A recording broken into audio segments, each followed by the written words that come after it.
Aravind Kejriwal arrest ചെയ്യപ്പെട്ടത് നമുക്കെല്ലാവർക്കും അറിയാം. ഇന്നലെ രാത്രിയിൽ സംഭവിച്ചു. അത്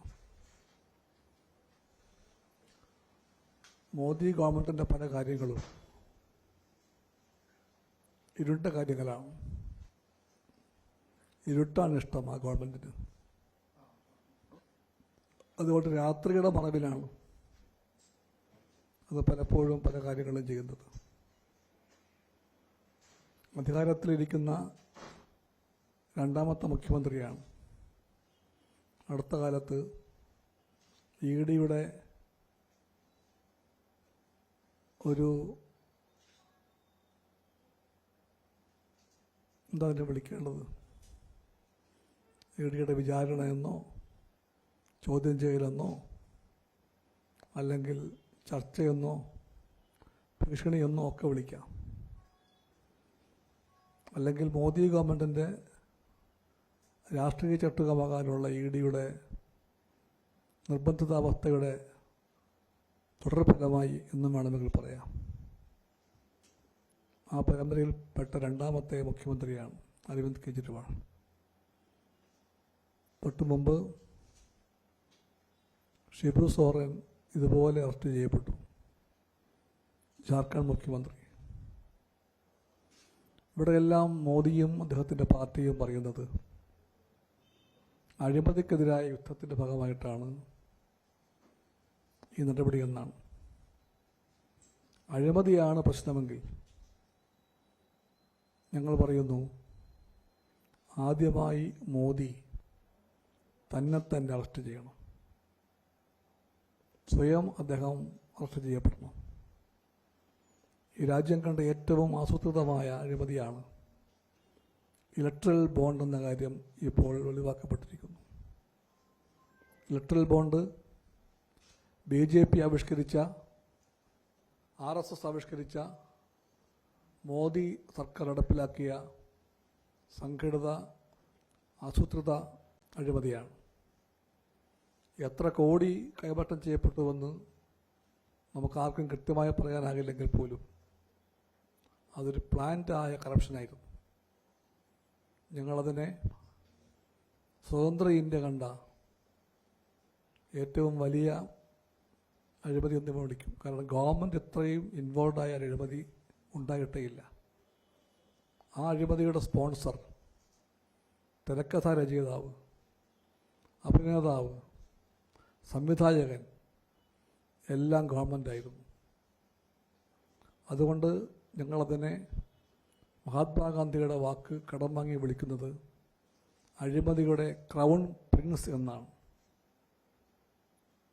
ക്രൗൺ പ്രിൻസ് ഓഫ് കറപ്ഷൻ എന്ന് വിളിക്കുന്നു. ഈ വാക്ക് മഹാത്മാഗാന്ധി പണ്ട് പറഞ്ഞു 124A പറ്റി പറയുമ്പോൾ. കരിനിയമങ്ങളുടെ രാജകുമാരൻ എന്നാണ് അദ്ദേഹം വിളിച്ചത്. അതാണ് കടമങ്ങ് പറയാൻ ഞങ്ങൾക്ക് ഇപ്പോൾ താല്പര്യം. ഭരണകൂട അഴിമതിയുടെ രാജകുമാരനായ ഇലക്ട്രൽ ബോണ്ടിൽ കൂടി ഭരണകക്ഷിയിലേക്ക്, BJPയിലേക്ക് പണം സ്വരുക്കൂട്ടാൻ വേണ്ടിയുള്ള തന്ത്രങ്ങൾ മെനഞ്ഞ, അത്രയും ആസൂത്രിതമായ അഴിമതിക്ക് വേണ്ടി കളമൊരുക്കിയ നരേന്ദ്രമോദി സ്വയം അറസ്റ്റ് ചെയ്യപ്പെട്ടാൽ ഞങ്ങൾ പറയും അത് അഴിമതിക്കെതിരായ നീക്കമാണെന്ന്. ഈ അഴിമതിക്കഥയുടെ ഭാഗമായി നരേന്ദ്രമോദിയുടെ ഗവൺമെൻറ് സമ്പദ് വ്യവസ്ഥയെ അപമാനിച്ചു. സാമ്പത്തിക വ്യവസ്ഥയുടെ അസ്ഥിവാരങ്ങളായ എല്ലാത്തിനെയും പിടിച്ചുലച്ചു. The bank of the nation എന്ന് വിളിക്കപ്പെട്ട സ്റ്റേറ്റ് ബാങ്ക് ഓഫ് ഇന്ത്യയെ ബഹുജനമധ്യേ താറടിച്ചു കാണിച്ചു. ആ ബാങ്കിൻ്റെ ക്രെഡിബിലിറ്റിയെ പാതാളം വരെ ചവിട്ടിത്താഴ്ത്തി. സുപ്രീം കോടതി എത്ര വട്ടം പറഞ്ഞു SBIയെ പറ്റി.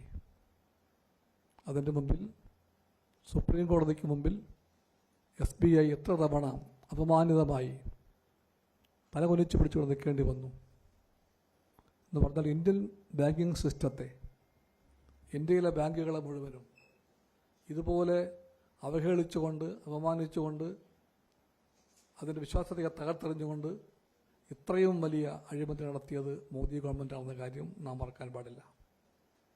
അതിനെപ്പറ്റി പറയാതിരിക്കാൻ നിവൃത്തിയില്ല. ഈ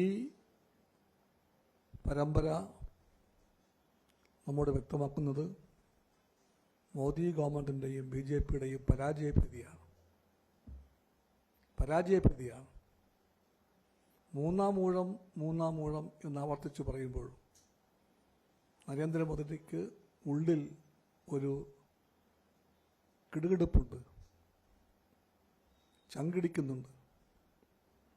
ജനവികാരങ്ങളെ മോദി കാണുന്നുണ്ട്. ജീവിത പ്രശ്നങ്ങളെ അടിസ്ഥാനമാക്കിയാണ് ജനങ്ങൾ വോട്ട് ചെയ്യാൻ പോകുന്നതെങ്കിൽ താങ്കൾ പരാജയപ്പെടുമെന്ന് BJPക്ക് അറിയാം. കാരണം BJPയുടെ എല്ലാ വാഗ്ദാനങ്ങളും പൊളിയായിരുന്നു.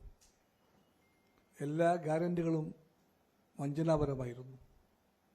ഒറ്റ ഗ്യാരണ്ടിയും നടപ്പിലാക്കപ്പെട്ടില്ല. അതെല്ലാം വീണ്ടും വേണ്ടി പറയേണ്ട കാര്യമില്ല, നിങ്ങൾക്ക് എല്ലാവർക്കും അറിയാം. 2 കോടി തൊഴിൽ എല്ലാ വർഷവും ഓരോ അക്കൗണ്ടിലേക്കും 1,15,000 വീതം എത്തിക്കാമെന്ന് പറഞ്ഞു.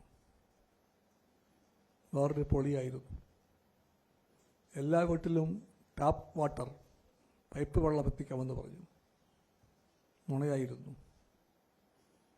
എല്ലാ ഗ്രാമങ്ങളിലും ഇലക്ട്രിസിറ്റി എത്തുമെന്ന് പറഞ്ഞു. എത്തിയിട്ടില്ല. 6 ലക്ഷം ഗ്രാമങ്ങളിൽ ഫൈബർ കണക്ടിവിറ്റി ഒരു ഗ്യാരണ്ടി ആയിരുന്നു, നടപ്പിലായില്ല. സ്വച്ഛ ഭാരത് അഭിയാന്റെ പേരിൽ എല്ലായിടത്തും എല്ലാ വീടുകളിലും കക്കൂസ് എന്ന് പറഞ്ഞിരുന്നു. എല്ലാ വീടുകളിലും കക്കൂസ് എത്തിയില്ല. എത്തിയ കക്കൂസുകളിൽ 3/4 പങ്കിലും വെള്ളമില്ലാതെ അവ ഇന്ന് പൂട്ടിക്കിടക്കുകയാണെന്ന കാര്യം റിപ്പോർട്ട് ചെയ്യപ്പെടുന്നുണ്ട്. ബേട്ടി പഠാവോ ബേട്ടി ബച്ചാവോ പെരുങ്കള്ളമായിരുന്നു അത്. ആ ഗ്യാരണ്ടിക്ക് എന്തു പറ്റി?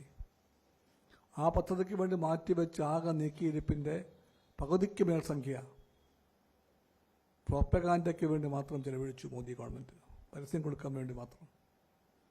അതും ഇന്ത്യ കണ്ടതാണ്. ബേട്ടി ബച്ചാവോ എന്ന് മുദ്രാവാക്യം വിളിക്കുന്ന നുണ പറയുന്ന മോദി മണിപ്പൂരിലെ സ്ത്രീകൾ നഗ്നരാക്കപ്പെട്ട് ആക്രമിക്കപ്പെട്ട് പ്രാണന്മാർ കയ്യിൽ പിടിച്ചുകൊണ്ട് പാഞ്ഞുപോയപ്പോൾ അവർ രക്ഷിക്കാൻ വിടുന്നതും ചെയ്തിട്ടില്ല. ലോകം മുഴുവൻ ചുറ്റുന്ന ഉലകം ചുറ്റും വാലിബാനായ മോദി കേരളത്തിൽ എത്ര വട്ടം വന്നു? ഇപ്പോൾ ഇതിനകം തന്നെ 2 വട്ടം തൃശ്ശൂർ, 1 വട്ടം പത്തനംതിട്ട, 1 വട്ടം പാലക്കാട്, 4 വട്ടം വന്നു കഴിഞ്ഞു. ഇനിയും വന്നേക്കാം. ഇതിനൊക്കെ നേരമുണ്ട് മോദിക്ക്. പക്ഷെ ഡൽഹിയിൽ നിന്ന് 2 മണിക്കൂർ യാത്ര ചെയ്താലെത്തും ഇംഫാലിൽ. അങ്ങോട്ടൊന്ന് പോകാൻ ഈ മോദിക്ക് നേരം കിട്ടുന്നില്ല.